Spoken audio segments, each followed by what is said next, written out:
Bienvenue dans notre 5e émission Les Gardiens du Vivant. Et aujourd'hui, nous avons la chance de recevoir Nathalie Bernardi-Tahir.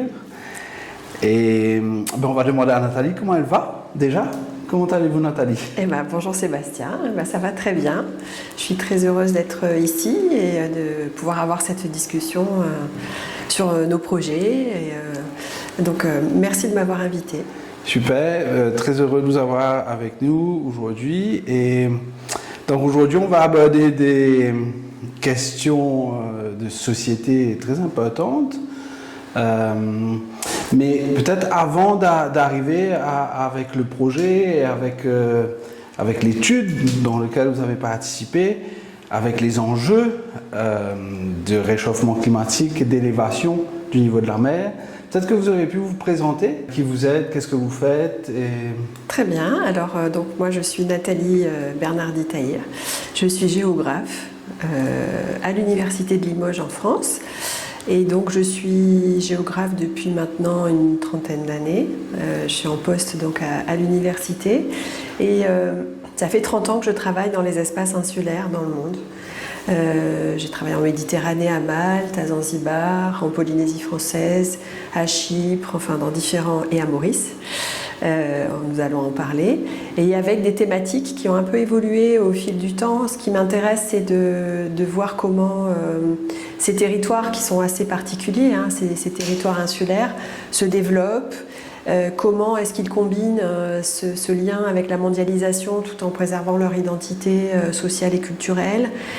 Comment est-ce que finalement dans un monde qui valorise les grands, qui valorise les effets d'échelle, qui valorise les grands pays, comment ces petits territoires qui sont aussi des sentinelles quelque part, comment est-ce qu'ils trouvent leur place et qu'est-ce qu'ils nous disent de l'évolution du monde, de l'évolution des processus économiques, sociaux, politiques. Donc c'est ce qui m'intéresse, c'est quelque part de travailler à travers ces territoires insulaires, d'avoir une fenêtre sur le monde et de comprendre à partir de ces territoires des problématiques qui sont assez universelles en fait. Et donc la géographie permet tout ça?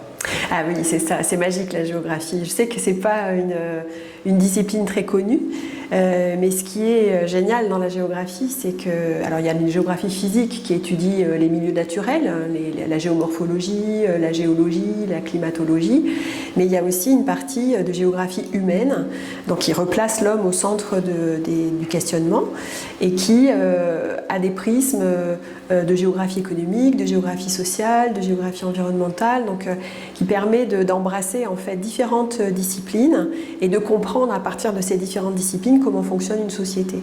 Et quand j'ai découvert la géographie, je me suis dit mais c'est génial en fait. Pour moi, la géographie permet de comprendre le monde. Enfin, c'est ce que je dis à mes étudiants. Génial. Et donc aujourd'hui, le questionnement qu'on va se poser et l'éclairage qu'on souhaiterait avoir de votre part tourne autour un impact du changement climatique sur notre petit pays, sur Maurice, mais aussi Rodrigue. Et on sait que avec le réchauffement climatique, on entend dire que les scientifiques prévoient une élévation du niveau de la mer de plus ou moins 1 mètre en 2100. Et 1 mètre en 2100, c'est dans 75 ans, c'est dans pas longtemps. Et est-ce que vous auriez pu peut-être nous dire un peu qu'est-ce qui va causer cette élévation du niveau de la mer de 1 mètre? Alors, je vais peut-être revenir un peu en arrière. Donc d'abord, ce changement climatique affecte tous les territoires du monde et particulièrement, évidemment, des territoires littoraux et insulaires qui sont en première ligne des changements climatiques qui vont avoir comme un des effets majeurs l'élévation du niveau de la mer. Alors cette élévation du niveau de la mer, elle est liée en fait à deux principes qu'il faut comprendre. Elle est liée d'abord à l'élévation des températures. Donc l'élévation des températures, par un phénomène physique, en fait, va entraîner la dilatation des masses d'eau marine. Donc par effet simplement de dilatation, il y a déjà un impact direct sur l'élévation du niveau de la mer. Et le deuxième paramètre qui est important, cette élévation de la température va entraîner la fonte des glaciers, des calottes polaires, en Arctique et en Antarctique, et ça c'est la deuxième cause de l'élévation du niveau marin. Donc il faut combiner en fait ces deux paramètres pour comprendre cette élévation. Alors ce qui est aussi assez contre-intuitif, parce qu'on se dit que tous les océans et les mers du monde communiquent, on se dit finalement on va avoir une élévation qui va être à peu près égale partout, et pas du tout.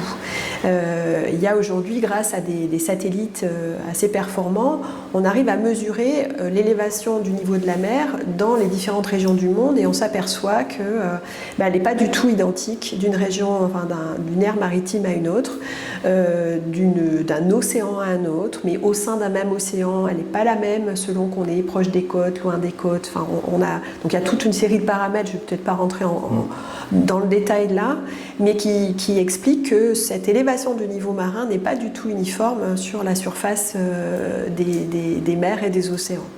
Et l'océan Indien et l'ouest de l'océan Indien est plus sujette à une élévation plus... Voilà. Alors, si on regarde un peu les chiffres aujourd'hui, en moyenne, depuis le début des années 2000, dans le monde, à l'échelle mondiale, l'élévation du niveau marin correspond à peu près à 3,5 mm par an. Ça, c'est l'élévation mondiale, moyenne mondiale. Mais cette moyenne, elle masque en fait des inégalités, des différences. Et il y a des régions, donc en particulier, en effet, le sud-ouest de l'océan Indien, mais c'est aussi vrai dans le Pacifique, dans certaines zones du Pacifique, on est à des élévations qui sont bien supérieures, qui sont de l'ordre de 6 mm, donc presque le double, de 6 mm d'élévation chaque année. Donc en effet, le sud-ouest de l'océan Indien, Maurice, mais l'ensemble de la région autour, est directement touché par une élévation beaucoup plus forte que la moyenne mondiale. Et alors, donc on a eu la chance, parce que je dis qu'on a eu de la chance, mais on dit que c'est de bon augure qu'en 2022, le gouvernement mauricien, avec l'AFD et avec le BAGM, c'est le Bureau de recherche géologique et minière, donc c'est une institution qui dépend de l'État français, si je ne me trompe pas, ils ont signé un accord pour conduire une étude et pour comprendre quels sont les risques associés à l'élévation du niveau de la mer au niveau du littoral mauricien et rodriguais. Et donc vous avez aidé à la mise en place de cette étude-là. Oui. Et peut-être vous pouvez nous dire en deux mots quel a été votre apport dans l'étude, ou peut-être commencer par l'étude. Qu'est-ce que vous pouvez nous partager sur cette étude et surtout ce qui attire notre attention, c'est les risques. Donc on parle de risques côtiers aussi. Bon, là je pose peut-être beaucoup de questions d'un à l'autre, mais ce serait aussi intéressant de pouvoir discuter des risques associés à cette élévation et comment on la mesure. Ok. Alors je vais commencer par le projet, qui en effet est un projet qui nous a intéressés, qui nous a impliqués pendant 3 ans. Donc c'est en effet un projet qui a été commandé par le gouvernement mauricien, qui a été signé en 2022, financé en totalité par l'AFD, et qui a désigné le BRGM, dont vous venez de parler, donc le Bureau de recherche géologique et minière, qui est un organisme para-étatique français qui est vraiment spécialisé dans l'analyse du risque. Tout type de risque, les glissements de terrain, il n'y a pas que le risque littoral, c'est l'ensemble des risques naturels. Et donc ils ont demandé au BRGM de coordonner cette étude, qui est une étude opérationnelle des risques côtiers à Maurice et à Rodrigue en contexte de changement climatique. C'est comme ça que l'étude s'appelait. Et donc ils ont d'abord fait appel au BRGM, qui donc a une forte expertise dans la modélisation des risques. On va reparler, le risque érosion côtière, mais aussi le risque submersion. Mais le BRGM a demandé à ce qu'on rajoute un aspect qui lui paraissait très important, qui est d'analyser les vulnérabilités des populations, les vulnérabilités sociales directement impactées en fait par ces risques. Et au BRGM, ils n'ont pas cette expertise de l'analyse des vulnérabilités, qui est une expertise plutôt en sciences sociales. Et c'est pour cela que le BRGM a fait appel à mon laboratoire, qui est l'UMR Géolab, à l'Université de Limoges, pour prendre en charge en fait cette partie de sciences humaines et sociales, d'analyse sociale des vulnérabilités de la société mauricienne et rodriguaise dans ce contexte. Et je rajoute un autre partenaire qui est le Météo France Réunion, qui a été aussi un partenaire important, puisque c'est lui qui a livré aussi une quantité de bases de données pour faire des simulations aussi de l'évolution du climat, pour mesurer l'élévation du niveau marin et ensuite travailler sur les risques. Donc voilà l'équipe, BRGM, Géolab à Limoges, Météo France, l'AFD en financeur et le ministère de l'Environnement mauricien en commanditaire en fait de cette étude. Et alors donc l'étude va venir justement essayer de comprendre les risques associés à l'élévation du niveau de la mer et on parle de 3 pas de temps, c'est-à-dire qu'il y a un moment de compréhension de l'état actuel des choses, il y a une projection pour 2050 et une projection pour 2100. C'est ça. Et en fonction de ces 3 moments, avec différents scénarios, vous allez arriver à simuler différents risques et différentes... Exactement. Alors, je reviens peut-être sur un des points pour préciser quand même les choses. Un des éléments du réchauffement climatique, c'est effectivement l'élévation du niveau marin, mais il n'y a pas que cet élément qui intervient en fait dans la production des risques à Maurice et à Rodrigue. Il y a aussi les phénomènes cycloniques. Donc le changement climatique se mesure en effet à l'élévation du niveau marin, qui est vraiment un des marqueurs forts de ce changement climatique, mais il y a aussi l'évolution de la cyclogénèse, la formation des cyclones, et dont on sait que le changement climatique a un effet particulier sur l'évolution cyclonique, sur l'intensification des cyclones dans l'avenir. Donc je voulais repréciser un peu ces éléments-là, parce que sur la submersion, on en reparlera tout à l'heure, il y a effectivement l'élévation du niveau marin, mais il y a aussi le phénomène cyclonique qu'il faut prendre en compte. Oui, il y a aussi l'impact sur les coraux, c'est-à-dire qu'on sait bien que nos récifs coralliens aujourd'hui sont complètement en péril par rapport à l'élévation de la température de la mer. Voilà, exactement. Et l'acidification des océans. Et l'acidification et les sédiments qui peuvent découler des feux de pluie à travers les rivières. Voilà. Et donc les récifs jouent un rôle aussi important pour protéger nos côtes. Tout à fait. On comprend que cet impact changement climatique avec élévation, récifs, cyclones... c'est un effet systémique en fait. Alors peut-être pour répondre aussi à l'autre partie de votre question tout à l'heure, je crois qu'il faut qu'on reprécise qu'est-ce que c'est le risque. Ouais. Parce qu'on parle de risque, on parle de catastrophe, et on parle d'aléas aussi. Donc reprécisons un petit peu les choses. Un aléa, c'est un élément qui va survenir, c'est une forte pluie, c'est l'élévation du niveau de la mer, c'est une avalanche en montagne, c'est une submersion liée à un cyclone. Donc tout ça, ce sont des aléas. D'accord ? Pour l'instant, il n'y a pas encore de risque. Le risque est formé par la conjonction en fait entre l'aléa et des biens, des personnes, des enjeux en fait, que ce soit des biens, des activités, qui sont impactés par cet aléa. Et ça c'est très important de le souligner, parce que s'il n'y a pas d'enjeu impacté, il n'y a pas de risque. Il y a toujours un aléa qui passe, mais par exemple un cyclone qui passe en pleine mer, s'il n'y a pas de territoire traversé par ce cyclone, c'est un aléa qui passe, mais il n'y a pas de risque, et il n'y a pas de catastrophe. Donc l'aléa, évidemment, va produire le risque au moment où il va rencontrer des enjeux qui sont des vies humaines, des installations, des activités économiques, etc. Donc la géographie du risque, en fait, a longtemps combiné l'aléa et les enjeux pour comprendre comment se forme le risque. Mais à cela, et c'est ça qui est intéressant aussi, il faut rajouter d'autres paramètres qui sont aussi très importants pour comprendre le risque.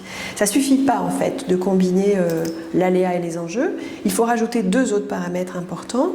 C'est d'abord l'ensemble des perceptions, de la connaissance, des représentations des personnes en fait, qui sont potentiellement impactées par le risque, quelles connaissances elles ont de ces aléas, quelles croyances elles ont, quelle culture du risque elles ont, comment est-ce qu'elles ont accès à l'information pour se protéger ou autre. Donc il y a tout un volet qui renvoie à la vulnérabilité en fait, des populations qui aussi selon leur niveau de vie, selon leur capital social, culturel, etc., n'auront pas la même vulnérabilité face au risque. Donc cet élément, il est évidemment très important à prendre en ligne de compte et on le voit aisément, alors, notamment dans tous les cyclones qui passent, prenons l'exemple de Chido qui est passé à Mayotte, eh bien il a évidemment produit des effets et une catastrophe et des dommages très importants parce qu'il était fort, parce que c'était un aléa fort, mais aussi parce qu'il a rencontré des populations en grande vulnérabilité qui habitaient dans des habitations légères, de fortune, dans des zones à risque, etc. Donc, selon les catégories de population, selon le niveau d'information, selon les connaissances, les perceptions, le niveau de risque n'est pas le même. Donc ça, c'est un élément qui est important à prendre en ligne de compte. Et puis le dernier élément aussi, qui est fondamental, c'est la capacité des puissances publiques à réagir, à anticiper, à prévoir, à organiser toute une politique, une stratégie, à la fois de prévention du risque, d'alerte, de reconstruction, mais aussi d'adaptation face au risque. Et donc, selon les niveaux des territoires, le niveau de développement économique et social d'un territoire, selon l'engagement des puissances publiques, selon aussi la situation de coordination entre les différents acteurs qui interviennent, entre les ONG, les puissances publiques, etc., ça a aussi un impact très fort sur la gestion du risque. Donc vous voyez que c'est systémique de parler du risque, c'est prendre en compte l'ensemble de ces paramètres. Et c'est ce que nous avons essayé de faire dans ce projet. Génial.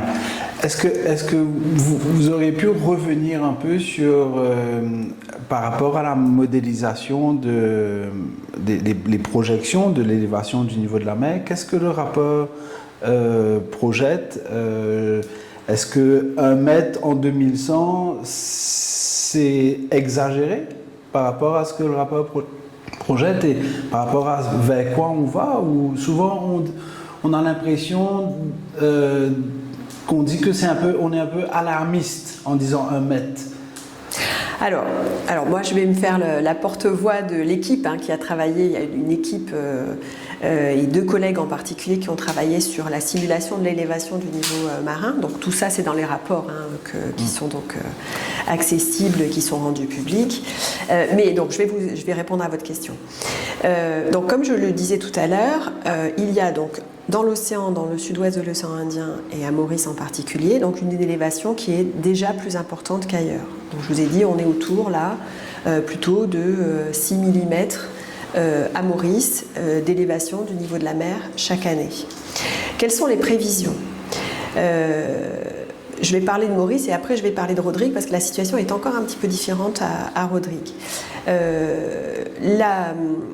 On a fait en effet plusieurs scénarios, parce qu'évidemment on n'est pas Madame Irma non plus, on ne peut pas prédire au centimètre près évidemment quelle va être l'élévation en 2050 et en 2100, donc on a fait différents scénarios, et des scénarios qui intègrent évidemment un certain nombre de paramètres dont, ça c'est un élément qui est très important, comment vont évoluer les glaciers, et particulièrement, ça c'est la zone qui est particulièrement scrutée par les scientifiques et qui s'appuient sur les satellites pour analyser ça, c'est l'évolution de la calotte polaire de l'Antarctique. Ça, c'est vraiment le paramètre très important et on se rend compte qu'il y a un emballement de la fonte d'une partie de la calotte glaciaire en Antarctique, particulièrement dans sa partie ouest.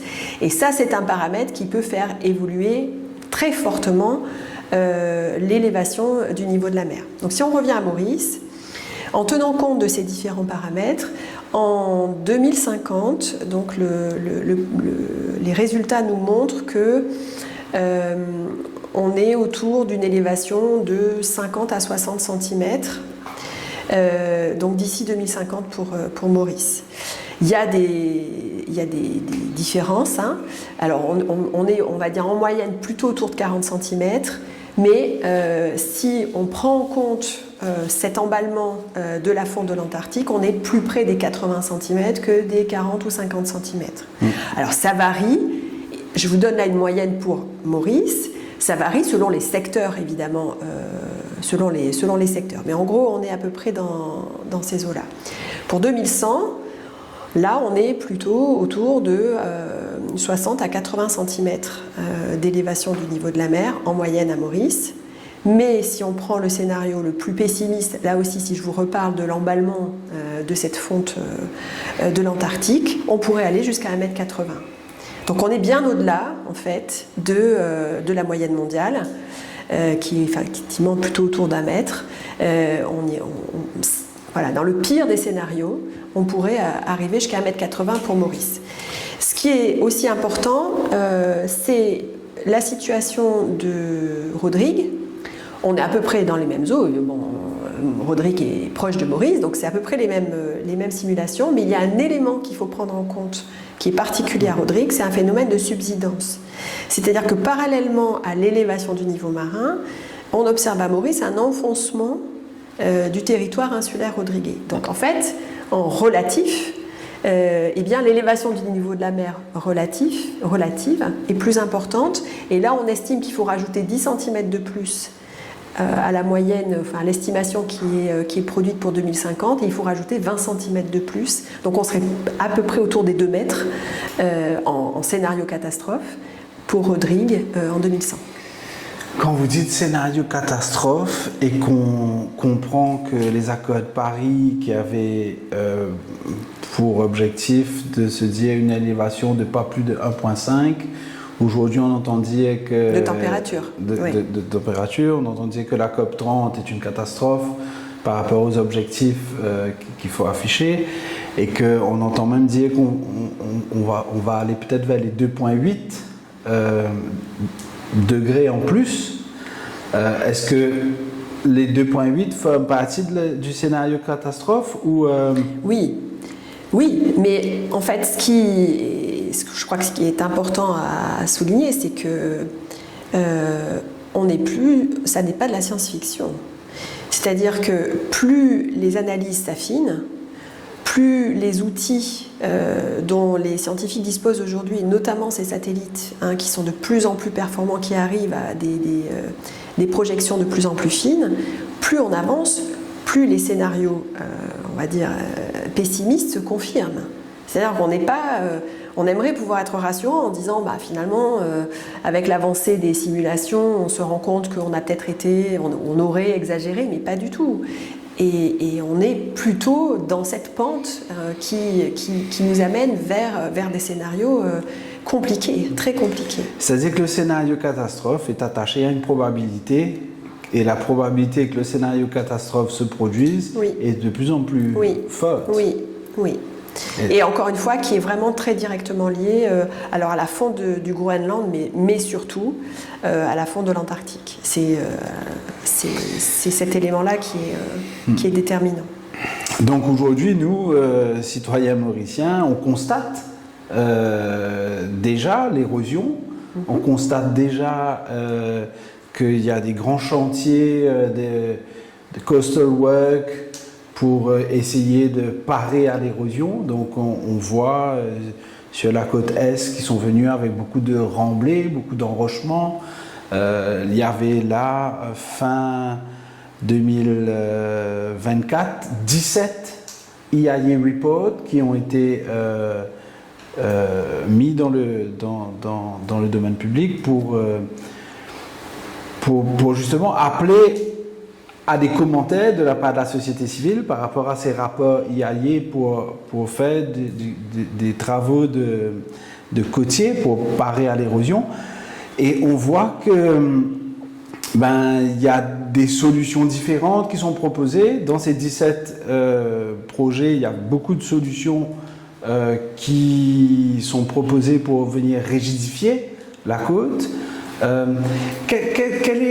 Peut-être on aurait pu parler des risques. Quels sont les risques aujourd'hui? Donc on parle d'érosion, on parle du trait de côte qui va se faire submerger. Oui. Submersion, oui. C'est ce qu'on dit? Alors, donc si on revient à l'étude de Maurice Scott, deux aléas ont été pris en compte dans un contexte de changement climatique. C'est l'érosion côtière qui entraîne un retrait du trait de côte et la submersion marine. Ces deux aléas qui ont engagé deux équipes, parce que les méthodologies d'analyse sont très différentes, et donc ces équipes ont travaillé chacune sur ces deux aspects. Alors l'érosion, ça c'est un premier élément. Là aussi, il a fallu prendre en compte plusieurs éléments. Dans l'érosion, il y a beaucoup de paramètres qui interviennent sur l'érosion. Il y a bien sûr l'élévation du niveau de la mer, mais ce n'est pas le seul. Il y a alors vous le disiez à l'instant, dans l'érosion, ce qu'on appelle la dynamique côtière, vous savez, il y a toujours un échange en fait de sédiments entre la mer et les rivières qui débouchent sur la mer. Et donc, le système littoral est un système mouvant, est un système dynamique. Voilà. Donc, à certaines périodes, eh bien, les sédiments partent, donc il y a un moment d'érosion, mais qui peut être suivi par un moment d'accumulation à un autre moment de l'année, où à nouveau, eh bien, les sédiments s'accumulent et reforment une plage. Donc il y a toujours ce système qui est assez dynamique. Donc ça, c'est aussi pris en compte, et on y reviendra, j'imagine, tout à l'heure, parce que les enrochements et les structures en dur cassent cette dynamique et ces échanges sédimentaires. Mais ça, on pourra y revenir tout à l'heure. Donc il y a une première équipe qui a travaillé sur l'érosion et qui a produit là aussi des scénarios, 3 scénarios, le médian, intermédiaire, sécuritaire. C'est avec un gradient du plus optimiste ou vers le plus pessimiste, pour l'ensemble des littoraux de Maurice et de Rodrigue, en tenant compte à la fois donc de cette dynamique littorale, des effets locaux du littoral et aussi de l'élévation du niveau marin en lien avec le changement climatique. Donc cette érosion, alors qui est déjà visible, vous avez raison de le dire, les Mauriciens, les Rodriguais le voient. On voit que les personnes, même les anciens, nous disent là, avant on allait à pied à la pêche et maintenant il n'y a plus de plage. Voilà, il y a vraiment une observation des gens de ce phénomène. Ce phénomène, il va aussi s'accentuer. Alors, ce que nous livrent les travaux de cette équipe, c'est que ça va être plutôt graduel jusqu'en 2050, c'est-à-dire que ce que nous observons aujourd'hui va se poursuivre, mais je dirais à un rythme qui va être un rythme progressif jusqu'en 2050. Donc là aussi, alors ça dépend évidemment des littoraux. Lorsqu'on a un littoral qui est bas, eh bien évidemment le recul va être beaucoup plus fort que si on a une falaise ou qu'on a une côte rocheuse où là l'érosion elle est beaucoup plus limitée. Donc ça dépend évidemment de la topographie du littoral, mais les prévisions nous montrent que il peut y avoir d'ici 2050 un recul de l'ordre de 60 mètres, 60, 70 mètres, ça dépend des portions du littoral. Encore une fois, ça peut aller jusqu'à 80 mètres en 2050 pour Maurice et pour Rodrigue.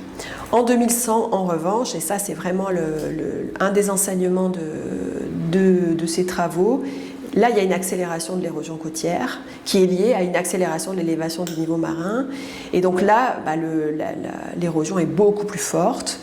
Donc ça dépend encore une fois. Donc tout est, dans le rapport, tous les secteurs littoraux sont détaillés. Donc on peut voir les différences selon les secteurs littoraux. Mais ça varie entre 70-80 mètres et ça peut aller au pire des cas jusqu'à 220 mètres du recul du trait de côte dans certaines portions du littoral mauricien. On s'imagine que stratégiquement, avec ces informations-là, on a d'une façon pressante besoin de prendre des décisions pour déjà préserver les populations. qui habitent à côté du littoral. Et puis aussi penser à notre économie. Maurice a beaucoup investi sur son littoral. Aujourd'hui, il y a énormément d'hôtels sur les dunes, sur les pas géométriques. Et on comprend que pour que cette industrie arrive à se dire il faut peut-être reculer, c'est complexe, mais ce sont des postures qui pourraient être nécessaires à un certain moment. Alors, sur les solutions et sur les enjeux, alors je vais y revenir. Je voulais peut-être évoquer le deuxième risque, parce que c'est la combinaison quand même de ces deux risques. Et après, donc si vous voulez, on pourra revenir sur la question des enjeux, en fait, notamment en termes de tourisme, en termes d'habitation, etc. Parce qu'il y a un deuxième risque qui se rajoute à l'érosion, c'est la submersion. Ouais. Et donc la submersion marine, elle est liée à des épisodes cycloniques. Alors, vous le savez, Maurice et Rodrigue sont dans une région traversée par des épisodes cycloniques récurrents en saison entre janvier et mars, en gros. Et donc, il y a toute cette analyse à porter sur l'arrivée d'un épisode fort, d'un épisode cyclonique fort, qui correspond à ce qu'on appelle un cyclone de période de retour centenale. Qu'est-ce que c'est ? C'est des cyclones qui sont rares, mais qui arrivent, qui sont des catégories 4 ou 5, et qui ont, alors ce sont des probabilités bien sûr, qui arrivent une fois toutes les 100 ans, donc qui ont une chance sur 100 d'arriver chaque année. Donc, évidemment, il peut y en avoir deux fois dans le siècle, il peut y en avoir 4 fois comme 0. Ce sont des probabilités. Mais on sait, et les anciens le savent, qu'il y a des gros cyclones qui sont passés, parfois qui sont passés au large. Voilà. Donc là, il y a cette probabilité, toute l'analyse a porté sur l'arrivée d'un cyclone de période de retour centenale. Et donc ce que nous montrent les travaux de l'équipe Submersion, donc, qui est composée vraiment de plusieurs chercheurs très aguerris à la modélisation, parce que c'est très complexe en fait de prendre en compte à la fois, parce qu'il faut prendre en compte la force évidemment du cyclone, mais il faut prendre en compte la profondeur du lagon, l'effet protecteur ou pas du récif, est-ce qu'il y a des protections ou pas sur le trait de côte. Donc c'est tous ces éléments qui sont pris en compte dans le modèle. Et donc quels sont les résultats ? Ils nous montrent, contrairement à la partie érosion, c'est que le risque est déjà fort dès à présent. Si en janvier-février, un cyclone de période de retour centenale arrive à Maurice, c'est déjà une catastrophe en fait. Et les cartographies qui ont été produites nous montrent qu'il y a des rentrées très importantes de mer, donc sur le littoral mauricien et rodriguais. Donc dès à présent il y a un risque fort. On l'a vu déjà, Freddy a déjà, il y a quelques années, atteint très fortement certains hôtels de la côte Est, mais il y a 20 ans, il y a aussi eu des dégâts très importants. Donc les cyclones qui vont s'intensifier, ça aussi ça fait partie des éléments du changement climatique, et d'ici 2100, là les analyses sont très claires, il va y avoir une intensification de la force des cyclones. Donc le risque de submersion est très très important. Submersion étant quoi, Nathalie ? Alors c'est la rentrée en fait de la mer, de masse d'eau marine, soit qui rentre par ce qu'on appelle le overflowing, c'est-à-dire qui rentre par flot, en rentrant par les rivières, en rentrant par les plages sur les zones littorales, ou ce qu'on appelle le overtopping, c'est-à-dire qui passe par-dessus les murs, les digues, etc., qui sont là pour protéger. Donc c'est tout ça, c'est ça la submersion. Et donc ce qui est intéressant dans le travail qui a été réalisé, c'est qu'ils ont aussi mesuré le potentiel de dégâts, de catastrophes que peut produire cette submersion, parce qu'ils ont réussi à montrer qu'il y avait il y a la hauteur d'eau, parce que selon qu'il y a 20 cm qui rentrent ou il y a 1 mètre d'eau qui rentre parce qu'il y a il y a un fort cyclone, c'est pas la même chose en termes de dégâts. Et ils ont croisé la hauteur d'eau avec la vitesse de rentrée de l'eau. Et si l'eau rentre fort ou si l'eau rentre doucement, eh bien évidemment, les effets sur les murs, sur les bâtiments ne vont pas être les mêmes. Et l'analyse nous montre que l'intensité de la hauteur d'eau et des courants va être beaucoup plus forte en 2050 et en 2100.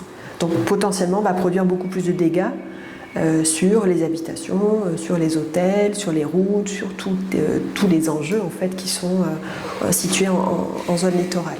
Donc un risque de submersion déjà présent, oui, et qui à partir de 2050 jusqu'à 2100 va être plus fort. Va être plus fort et plus ravageur aussi. Oui, c'est ça. Parce qu'avec des cyclones plus forts, plus intenses, du coup, l'effet destructif et l'effet de la capacité d'entrer dans notre territoire. C'est ça, c'est exactement ça. Voilà. Et donc, c'est ça. Et donc, l'enjeu est énorme. Alors, donc, quand ce rapport a été présenté en début d'année 2025, on a demandé, nous, la société civile a demandé à ce que ce rapport soit mis dans le domaine public, parce que pour pouvoir se préparer, il faut comprendre. Pour pouvoir avoir une stratégie nationale, il faut que tout le monde puisse contribuer et réfléchir. Et le rapport a été rendu public il y a un mois, plus ou moins. Et on remercie le ministère de l'Environnement d'avoir mis ce rapport dans le domaine public. Mais ce rapport, Nathalie, il est énorme. On a besoin de pouvoir le digérer, on a besoin de pouvoir le comprendre, on a besoin de pouvoir le vulgariser. J'ai l'impression qu'il y a tout un travail là qui attend à qui veut bien le prendre pour que nos populations comprennent de quoi il s'agit, quoi. Bien sûr. Alors là, je renvoie à ce qu'on évoquait en début d'entretien, c'est-à-dire le risque et l'importance du risque dépend aussi de la capacité de la puissance publique et des acteurs locaux à s'emparer aussi des études, des informations pour mettre en place des stratégies d'adaptation, de prévention, et on sait que ça prend du temps. C'est bien ça le problème, c'est que ces stratégies d'adaptation prennent beaucoup de temps.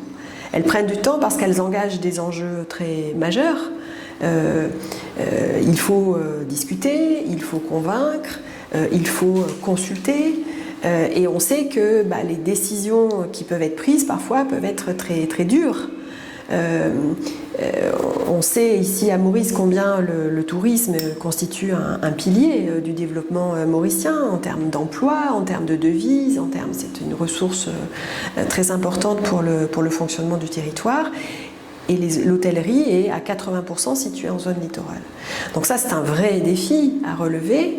Et donc, il faut mettre autour de la table, évidemment, les hôteliers avec la puissance publique, les ONG, les experts, pour essayer de travailler ensemble à des solutions qui soient acceptables, ou en tout cas qui permettent de minimiser le risque, tout en essayant quand même, évidemment, de préserver une partie de l'économie qui relève de ça. Si on prend l'exemple du tourisme, mais c'est aussi évidemment les habitations.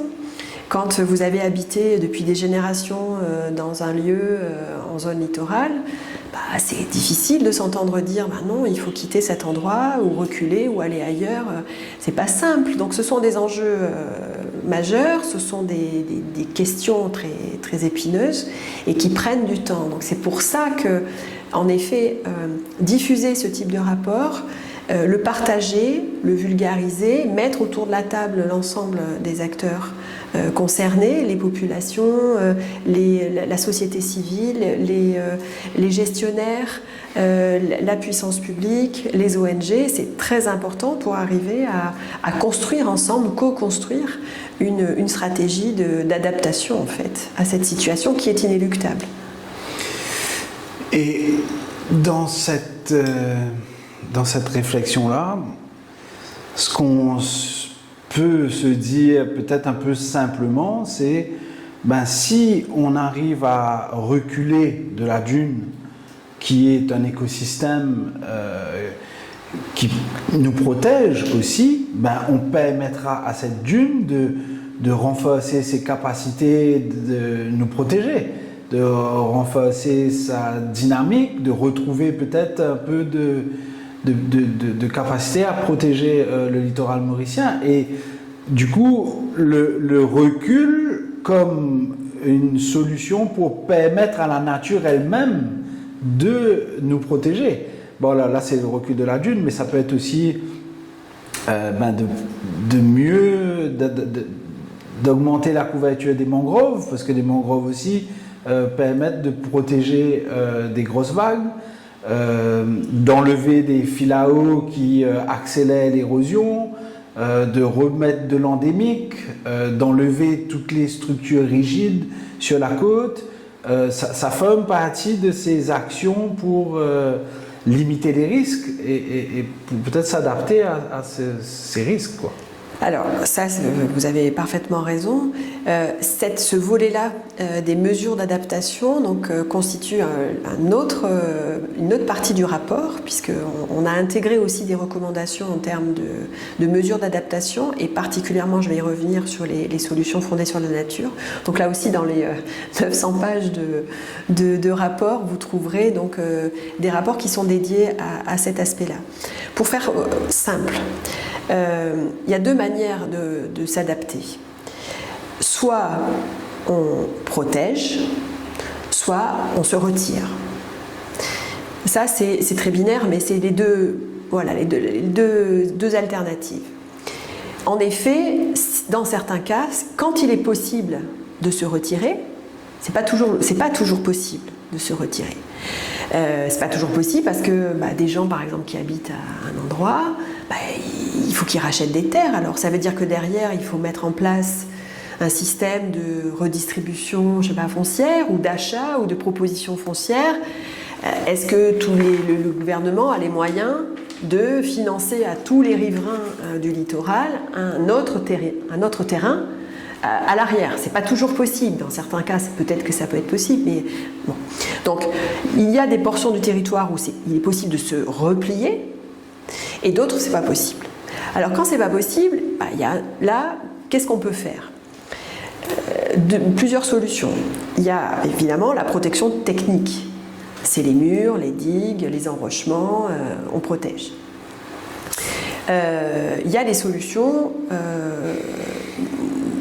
je dirais, institutionnelles, politiques. C'est aussi de dire, on interdit de construire dès à présent dans les zones dont on sait qu'elles sont vraiment à risque.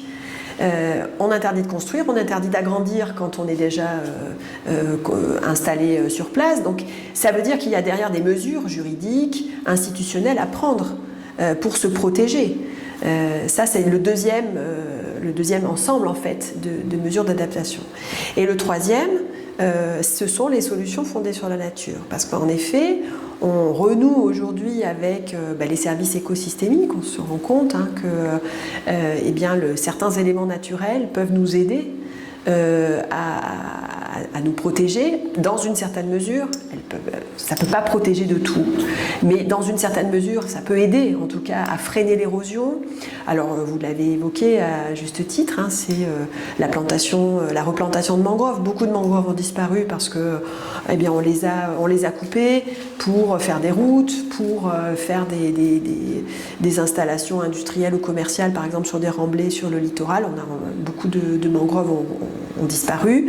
On replante des mangroves parce qu'on sait le potentiel de protection que les mangroves offrent, notamment en cas de cyclone, contre la submersion, mais aussi contre l'érosion du littoral. Donc la plantation de mangroves, trouver des nouvelles espèces de plantes qui permettent de mieux fixer les plages et mieux fixer les dunes pour lutter contre l'érosion, mais c'est aussi renforcer la protection du récif, qui est très mise à mal aussi par, vous l'avez dit en début d'entretien, par l'élévation des températures, l'acidification des océans, la turbidité des eaux du lagon qui empêche la lumière en fait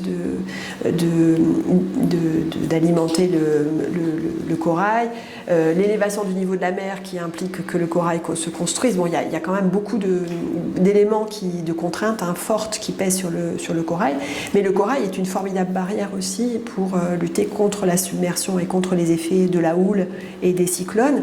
Donc renforcer, replanter du corail, renforcer les barrières de corail, évidemment, c'est très important. C'est cette approche globale qu'on appelle de ridge to reef, c'est-à-dire à la fois lutter contre la déforestation, l'érosion des sols, ces sols qui lessivent et qui ensuite sont finalement déposent beaucoup de sédiments dans le lagon et donc modifient les écosystèmes du lagon, mais c'est aussi jusqu'au reef, jusqu'à la barrière de corail qu'il faut absolument consolider pour lutter contre ces éléments-là. Donc oui, les solutions fondées sur la nature, et donc il y a tout un rapport sur ces solutions-là et qui sont envisagées, c'est ce qui est intéressant aussi dans l'analyse qui a été faite, à l'échelle de 24 secteurs du littoral de Maurice, qui a été divisé en 24 cellules et à l'intérieur desquelles on a évalué le potentiel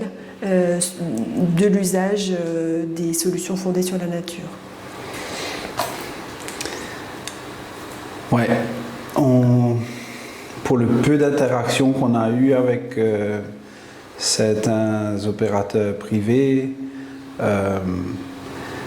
pour la compréhension qu'on a, parce qu'aujourd'hui, Ecosud est aussi au sein du ICZM Committee, donc Integrated Coastal Zone Management, et on comprend que de se mettre dans un état d'esprit où on se dit il faut vraiment pouvoir augmenter, être plus efficace par rapport aux stratégies fondées sur la nature, on comprend qu'il y a énormément de résistance, il y a énormément de...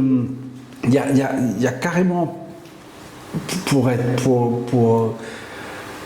peu être simpliste, mais il y a comme une opposition à se dire, il faut arrêter de rigidifier les côtes, quoi. On voit les solutions proposées, c'est venir avec des récifs artificiels, mettre des murs devant les restaurants qui vont bien son pied dans l'eau, mettre des murs pour que les villas ne tombent pas, pour que les piscines ne tombent pas dans la mer.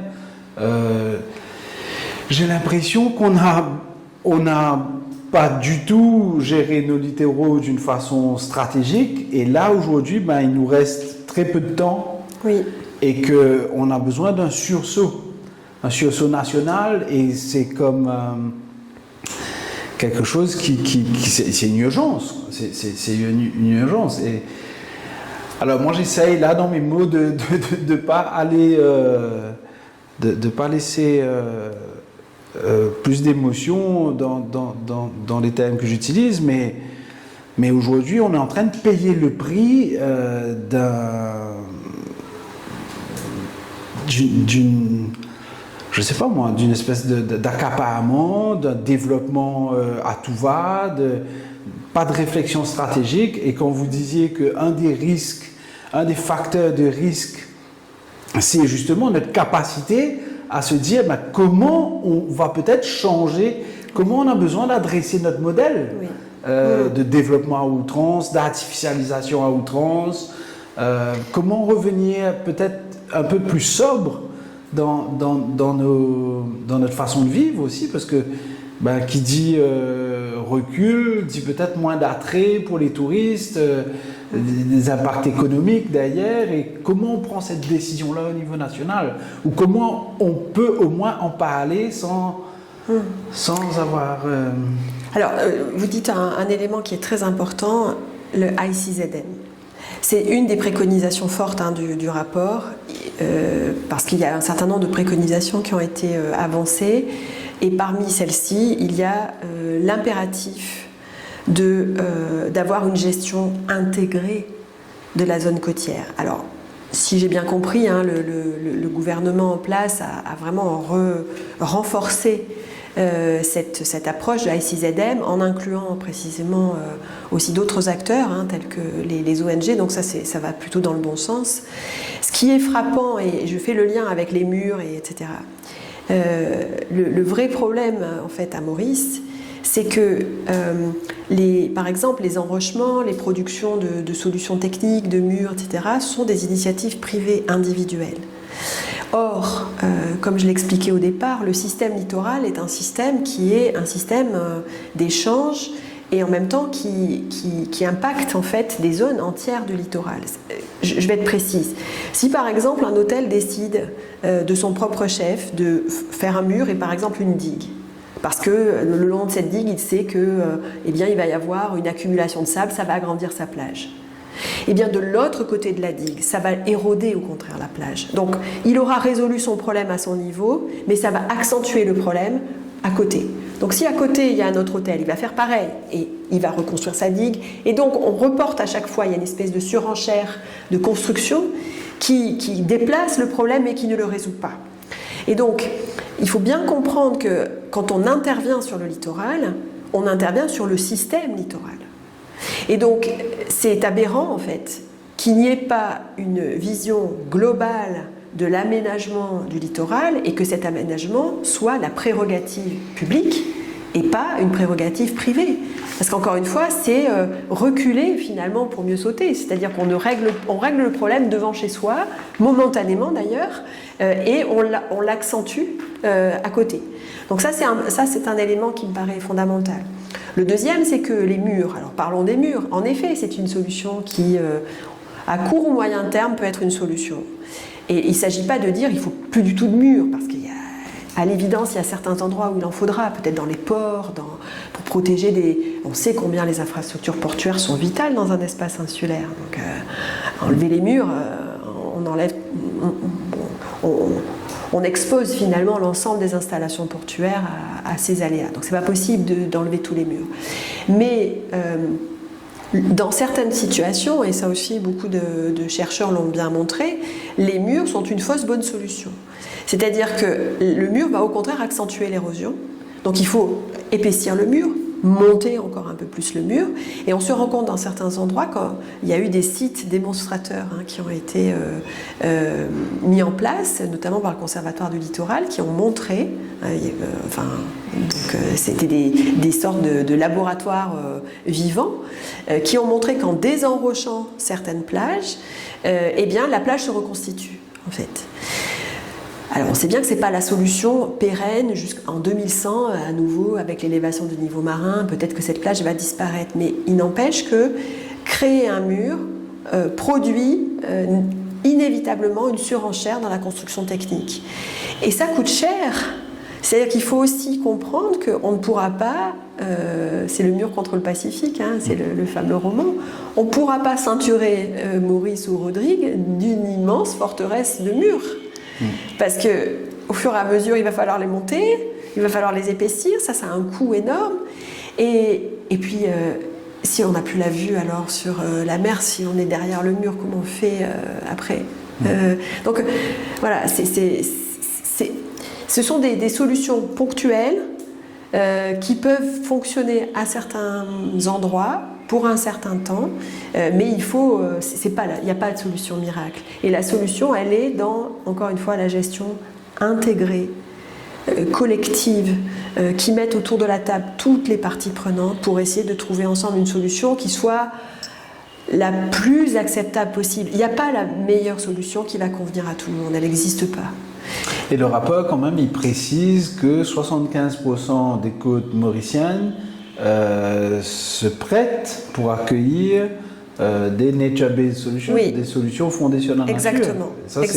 Ça, c'est une bonne nouvelle. D'entendre ça. Et 100% des côtes de Rodrigue. Ouais. Donc oui, et il faut absolument s'engager.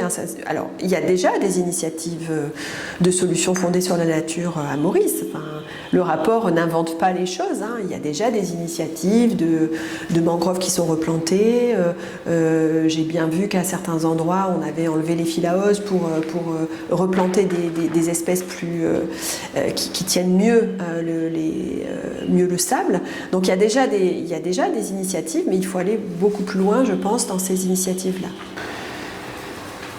Je crois que l'idée là, c'est vraiment d'arriver à réfléchir ensemble avec tous ces acteurs-là avec la société civile, les citoyens, le secteur privé, les ministères, les autorités, pour voir comment on arrive à se mettre en marche d'une façon peut-être plus intense, peut-être plus efficace et effectivement d'arriver avec un peu de réfléchir par rapport à ces trois options qu'on a, fuir, construire, interdire,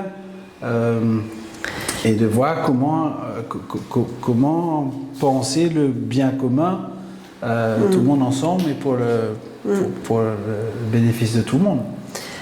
Alors bon, il y a quelques pistes qui sont proposées dans le rapport. Donc encore une fois, la démarche, je crois que cette démarche de ASIZM et de concertation et de prendre en charge en fait l'acuité du problème. En fait, il ne faut plus se retrancher derrière on va mettre quelques sacs de sable, on va construire. Non, on n'est plus là.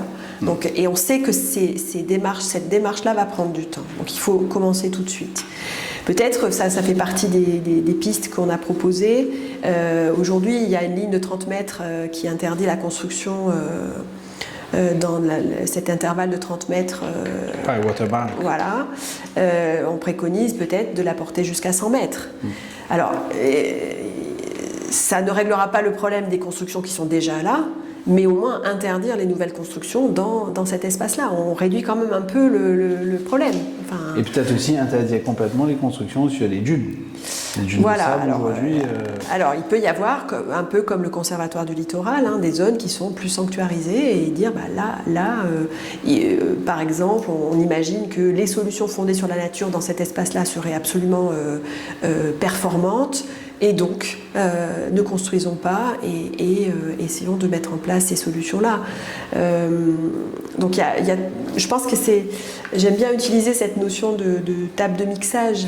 Il n'y a pas une solution globale pour l'ensemble des littoraux de Maurice et de Rodrigue, mais secteur par secteur, il faut faire un diagnostic. Alors, ce qui a été fait dans le rapport, un diagnostic précis de l'ensemble de ces secteurs, sur le plan du risque, érosion-submersion, sur le plan des potentialités de solutions fondées sur la nature ou autres. On a les éléments maintenant. On a le niveau de connaissance, il est là. Donc à nous, à vous, de vous en emparer collectivement pour que, individuellement, secteur par secteur, on puisse mettre en place des solutions les plus adaptées possibles aux différentes portions du littoral. Merci Nathalie. Je crois qu'on a fait un peu le tour.